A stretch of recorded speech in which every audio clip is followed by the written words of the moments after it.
Really proud of our staff. I feel like today was a difference-making day for our organization, for our football team. It's a great credit to the collaboration of our coaches, of our personnel staff, of our front office staff. I really felt like it all came together today to show the vision of what we want our football team to look like during the 2020 season. I'm really excited about what we did over the last 3 days. And I know a lot of the attention gets thrown on Thursday and Friday night, but for all of us, today is the most important night. Today is the most important opportunity to add the most players that we have through the course of the season, through the course of the year. And I really feel like we added a lot of good players, a lot of Eagles mentality to our football team. And, we had an opportunity to talk to our whole staff. We had 72 people in a team's meeting room today, which would usually be in our draft room. And it just showed the quality of people that we have in our organization, the character that we have in our organization. And I couldn't be more excited, couldn't be more proud to stand with the people that we have. Okay, we'll start with Dave Zingaro and then Ruben Frank.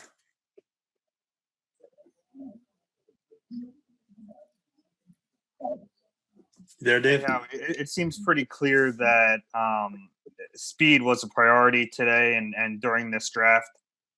Can you take me a little bit through the mindset there and the impetus of that and where that all began?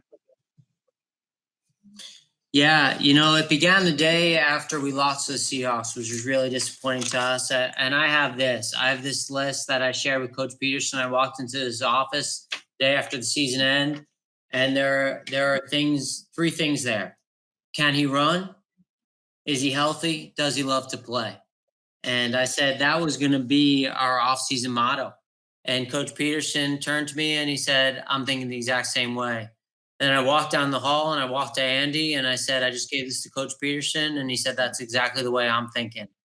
And for us, the offseason is a marathon. And I know a lot of attention gets played on what we do in free agency. And we couldn't be more excited. I think one of the more underrated things that we did today was trade our 3rd and 5th round pick for Darius Slay, a Pro Bowl corner. And, when we looked at everyone we picked today, we try to answer those questions. Now, when we went a little bit later in the draft, maybe there was some questions on a couple of those guys, but we felt like they were good enough football players that they were worth the risk. And when I look at our football team, when I look at the depth of our football team, Coach Pederson just let me know that our new depth charts was up on our depth chart.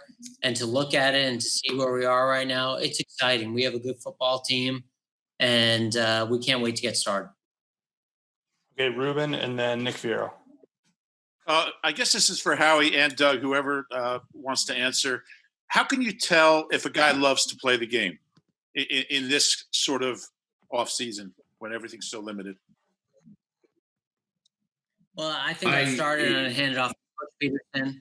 I think that we have a great scouting staff. And when we put them on the road and Andy puts them on the road and he says to them, hey, these are the criteria where I want to know. Because the scouts at the end of the day, they know these guys. They know what they're made of. And we want to understand, do they love to play? Do they love the process? And so that's a big part of our scouting meetings. And then we hand it off to the coaches. And Coach Pederson?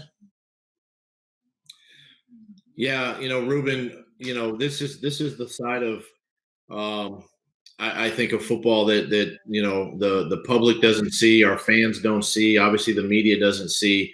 And I echo exactly what Howie just said. Our scouts and the personnel that's out on the road, they compile so much information on these guys and so much background information. And then, and quite honestly, with this pandemic right now, it's made us as coaches, be more involved from the standpoint of just picking up the phone and for me, calling their head coaches, calling their position coaches, and talking to whoever we can in that building to find out about these players. And you can get a sense, obviously, we see the skill set on tape and we understand that. Can the guy play football?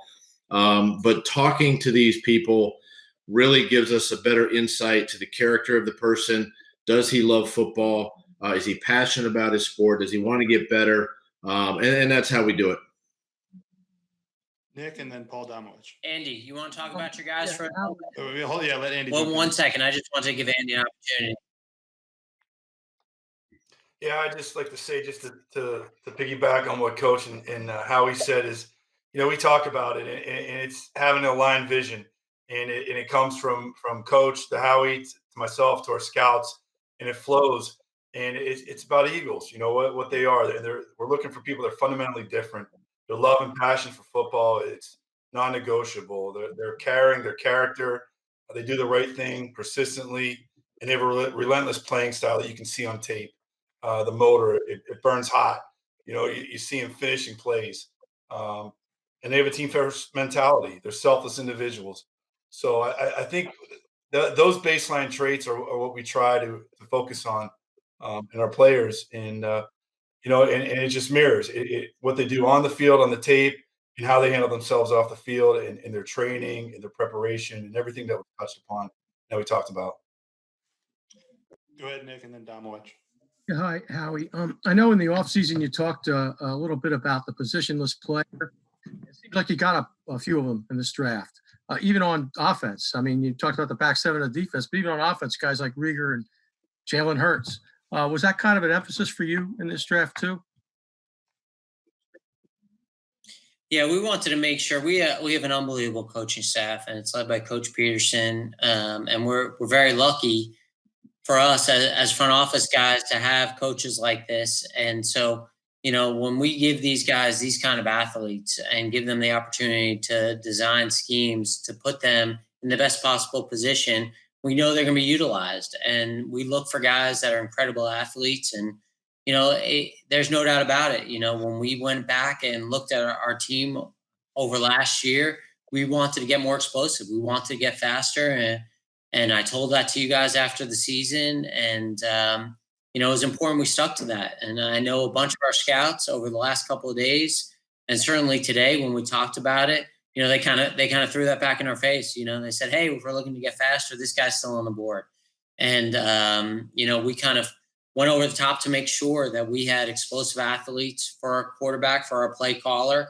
And we're really excited what we did over the last couple of days. Domo and then Mike K. Yeah, this is for Doug. Doug, yesterday Howie said that it's difficult to win playing station-to-station football on offense, which is kind of what you guys had to do last year. When you look, obviously it's difficult to ascertain what kind of contribution you're going to get from these wide receivers that you drafted because of the uncertainty over how much prep time you're going to get with them in the next several months. But when you look at this group that you've added, when you look at the addition of Goodwin, has it changed the look of this offense with the speed it's given you?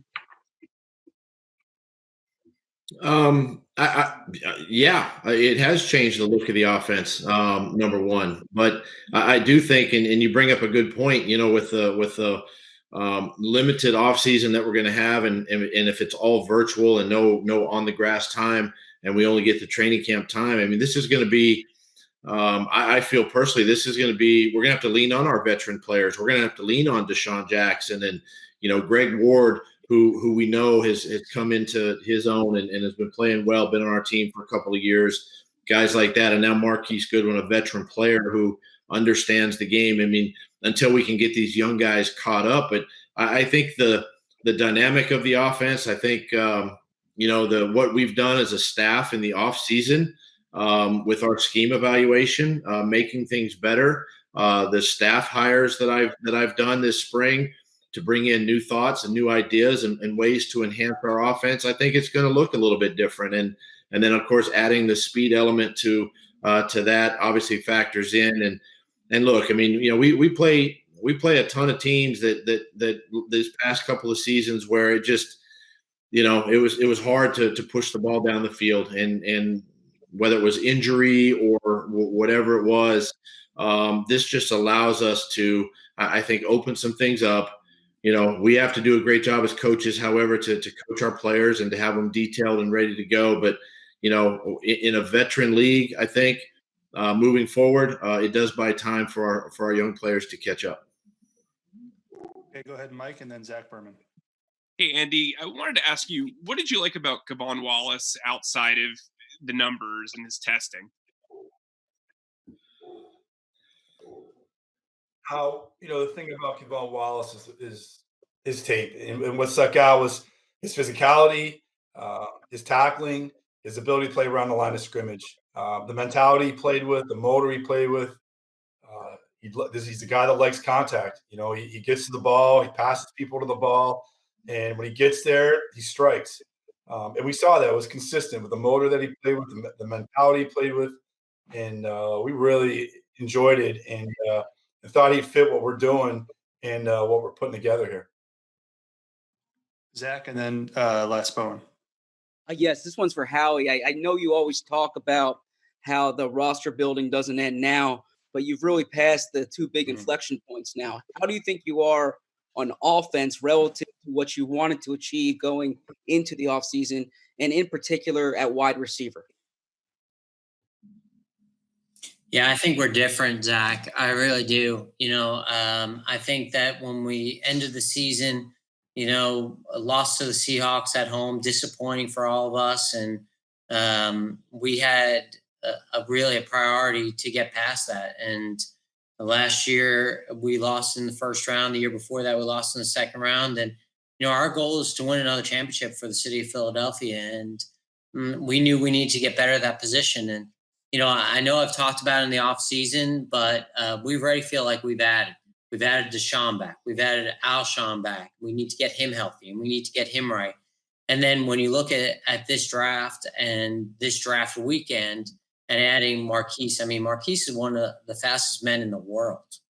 And I mean that. When I say that, he's one of the fastest men in the world. He is so fast. And, obviously Rich had the opportunity to be with him. And so he recommended him to Andy, Coach, and I. And then again, we go into this draft and we got some young players who can really run, but they can also play the game. They understand how to run routes. They're not just track guys. They're guys that we really felt passionate about. I know when we drafted Hightower, we had a lot of conversation about Hightower versus Watkins. And then when we came back and we moved back and we picked up a bunch of picks and we had the opportunity to get Watkins too. And we sat there and we said, let's get both of these guys. These are guys that we feel passionately about, and let's add them to the team and let's competition dictate. Let's competition dictate what's best for our football team. And so, I feel like just with injuries and then adding to that situation, we're significantly better than what we were. I also talk about the offensive line. We started 8 offensive linemen last year, and we're playing playoff games without Brandon Brooks and Lane Johnson. And those are two of the best offensive linemen in the league. Those are two of the best players in the league. And getting those guys back and healthy. And, obviously Carson didn't play in the playoff game, and Carson's a difference maker. He's a Pro Bowl quarterback. So, as we sit here, we feel much better. But you mentioned it, Zach. We've hit 2 inflection points in terms of free agency in the draft, but we're not done yet. That's Coach's line to all of us, and that's how we feel. We're going to continue to work the roster. We're going to continue to look at the free agent market, both pro and anyone who falls through the cracks after the draft, and we're going to do whatever it takes to put the best possible team together on the field when we get back to playing football. Les, and then Bo.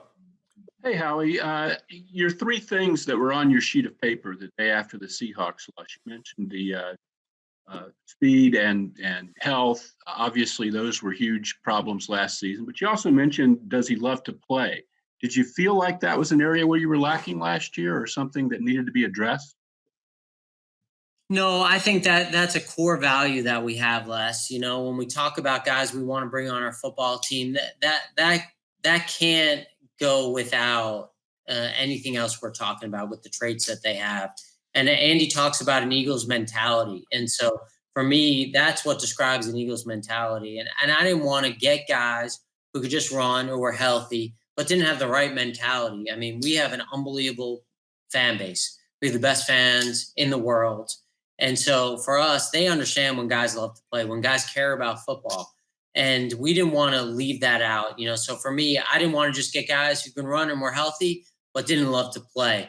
And Coach doesn't want to get those guys. Andy doesn't want to get those guys. And so it was just part of what we believe is important to add to our football team. Oh, and then McLean. Hey Howie, on the wide receivers, I'm curious if we heard so much about how great this class of wide receivers was. I'm curious if entering the offseason you made the decision that this was where you were going to add talent to the position as opposed to going after anything in free agency. Yeah, we did. We didn't want to be shut off to the possibilities of adding talent in the trade market or the free agent market. And we looked at those guys and we inquired about the prices of those guys and try to balance those guys versus what the draft was. But we knew it was an incredible opportunity to add pieces in the draft.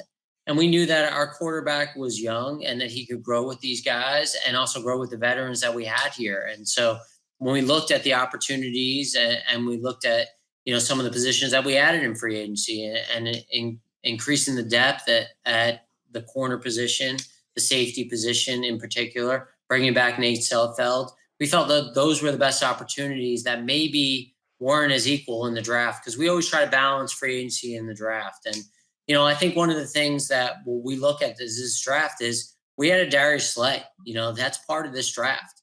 And, this is a Pro Bowl corner, and I don't want him to get lost in the flow here of everything that we've done in the offseason. This is a guy who can get the ball back for our offense, who can put it back in the hands of Carson, who can give coach the opportunity to call plays. This is a difference maker. And I think when our fans see this guy in Eagles green, they're going to be tremendously excited that we have him on our football team. Jeff, and then John McMullen. Doug, you mentioned yesterday about in talking about Jalen Hurts acquisition, Lamar Jackson. And I'm wondering, Marty obviously was there in 2018. Did you guys lean on him a little bit for suggestions there? And certainly in the thinking with the Ravens and how they approached that pick and also how they utilized him in that first season. Is that a fair comp? Yeah, Jeff, it is a fair comp. Marty obviously was a part of that team that brought in Lamar Jackson, and obviously he did the evaluation process, and then you fast forward to where we are today, and I bring Marty on board and ask him to look, and Howie and Andy, and their staff, they ask all our coaches to look at players, and Marty, with his expertise in quarterbacks, just take a look at all these guys, and he felt very similar in Jalen as he did in Lamar. Now, I think totally. I've only been around two types of quarterbacks. I think with Lamar Jackson and Michael Vick's skill set, those are the two guys that I've seen that have dynamic athletic ability. But having Marty look at Jalen and his skill set and what he can do, and then how they put plans together, how they designed an offense around putting Lamar in his rookie season and allowing him to play certain plays. It's all part of the process, and for us moving forward, I want to be clear that Jalen is a quarterback. I mean, he's a quarterback first, and that's how we're going to develop him, and then obviously utilize his strength as a runner, and maybe some other things, as we go throughout this spring. But yeah, Marty was a big help, obviously, in this process, along with Press, along with Rich, as we evaluated this entire class of quarterbacks. John, and then Tim McManus. Hey, this is for Andy and maybe Howie and Doug. You can chime in after, but the challenging circumstances, obviously, of this situation, and you've been a big part of this process, but first year in charge of the department and running the day-to-day.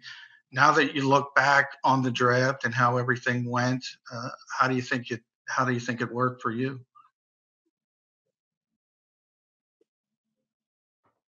Well, time will tell with that. And the one thing I know is the effort that we got from our scouts, from our support staff, from our office scouts, and across the board collectively from everyone that contributed to this was outstanding. There was tremendous effort in research. There was tremendous effort in talking to players and prospects, and just acquiring as much information as we could, given the set of circumstances we had. So very proud. We've got a great group of scouts and a great group of support staff and a great group of football operations people, an outstanding coaching staff, and we work together. And you see the chemistry that really transpired and came together over the last month and a half. It was amazing to be a part of it and to watch everything progress and get to these last 3 days and watch Howie execute the plan that we had. It was great to be a part of it and very proud.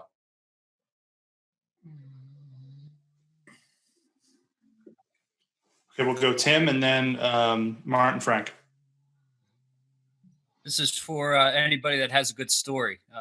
What's the funny or memorable moment from this virtual draft? My moment, and then I'll hand off to these guys, is just trying to switch through the Microsoft Teams and try to include everyone at every moment. When we're trying to make a pick, and listen, let's be honest. When we picked Jalen, trying to include everyone, and Katie David, who is my right-hand person in football operations, after I announced Jalen Hurts, and I didn't get much of a response, and she said, nobody could hear what you said. You cut out on Microsoft Work. So, for me, just it's humbling because we're so used to the connection. And, Andy mentioned it. We have such a great support staff. We have such great people. And just going through these last 3 days and not having the connection with those people, not being able to be around all of those people, and then, trying to tell them what we're doing and not being able to connect with them was kind of funny. But we got together after the draft, and Jeffrey made an amazing speech talking about everyone in the organization, and Coach Pederson made an amazing speech. And I think all of us just realized we're in an incredibly difficult time in our world, and we feel incredibly fortunate that we were able to work during this time because there's so many people who aren't able to do that, and we're thinking about all of them. Tim, I think for me, looking back on this process, obviously, the NFL put a lot of effort into this virtual draft, and our IT department and our people behind the scenes did a great job of keeping us online, keeping us connected. And as Howie mentioned, through our Microsoft Teams, website, whether it was on our cell phones or on our Microsoft Surfaces, just being able to bounce back and forth between the different chat rooms that we had open throughout the course of the day. And, for me, I think one of the it's probably not a funny moment, but it's just a relaxing moment. It's just being able to see everybody in their home environment. You see Howie, myself, Andy, we're wearing collared shirts and we're dressed up, and some of our staff are just relaxed. They're enjoying the time. They're enjoying, their kids are in the shots. Their dogs or cats are in the shots, and it just makes it a family environment. And for me, that was probably the most enjoyable thing coming out of this draft. And you saw it actually on TV, with the draft picks and their families. And so that was kind of reminiscent of the Philadelphia Eagles and how we went about and how we approached this draft.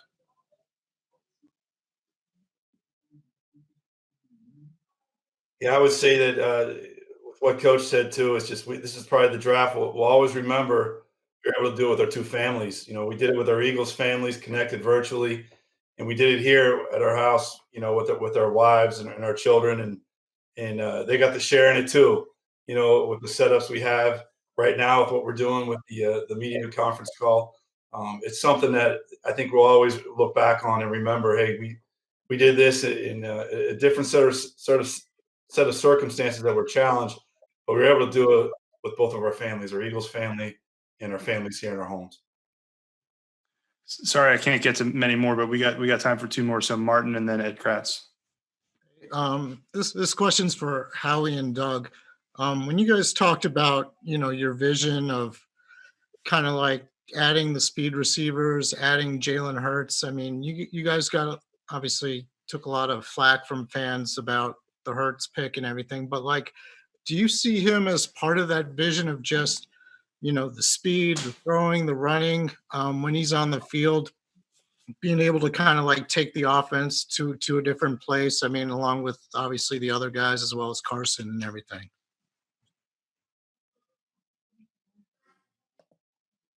I look at it. I look at it as we had an opportunity to, and Howie alluded to this yesterday. We made this really, even when I was hired back in 2016. We're always going to make a point of emphasis to look at the quarterback position and try the best we can to draft quarterbacks and develop quarterbacks. I think that's just it's smart in doing that, and it protects that position. And and I've always said to you guys that we're trying to develop depth and competition, and I've always told you guys that the quarterback position is never immune to that, and I've been a part of that personally in my career, and obviously as a position coach, and now as a head coach. And when you have somebody like a Jalen Hurts that's right there on your board, we understand that might not be the sexy pick, that might not be the glamorous pick, but when we look at it as an organization and as a team, we're doing the best thing in the best interest of the Philadelphia Eagles, and we got to take advantage of that. And so having a player of his caliber, along with all the draft picks that we made, and all the picks that are on our roster, the undrafted guys that hopefully you get a chance to meet those guys here in the next coming days. That's all part of it. And so when we can add that depth, when we can add competition, when we can add value to any and every position on our roster, we're going to do that. Okay, go ahead, Ed. Yeah, Howie, you were really wheeling and dealing there kind of in that fourth, fifth round to get some draft picks. Was your goal going in to recoup the two that you sent away for Darius? And one of those deals was with Dallas. How difficult is that to make a decision to trade within the division? And then if I could, Andy, if you could just give me your evaluations on Prince Tega Wanagahu and Casey Toohill. Thank you. Yeah, I think when we traded the 3 and the 5 for Slay, and I want to go back to free agency a little bit. You bring up a good point.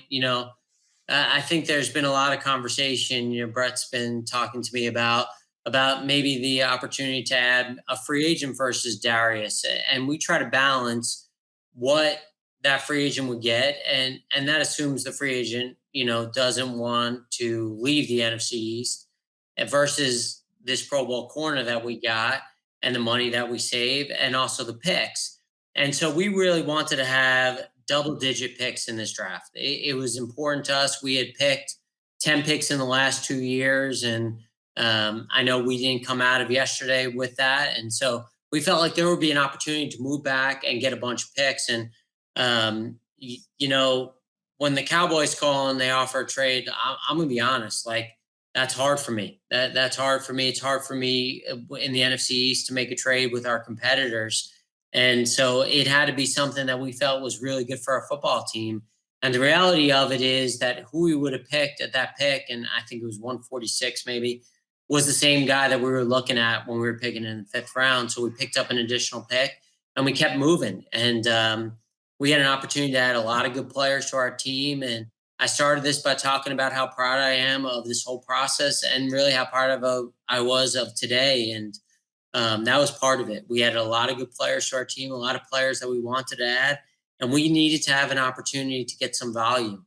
And not only do we think we got volume in terms of draft picks with 10 picks, but we also feel like we really did an unbelievable job here after the draft with our coaches, with our scouts, with Jake, with Bryce, with Aileen, with Katie, with all these people who were involved in the undrafted process and getting those guys. And so, obviously, we're not done.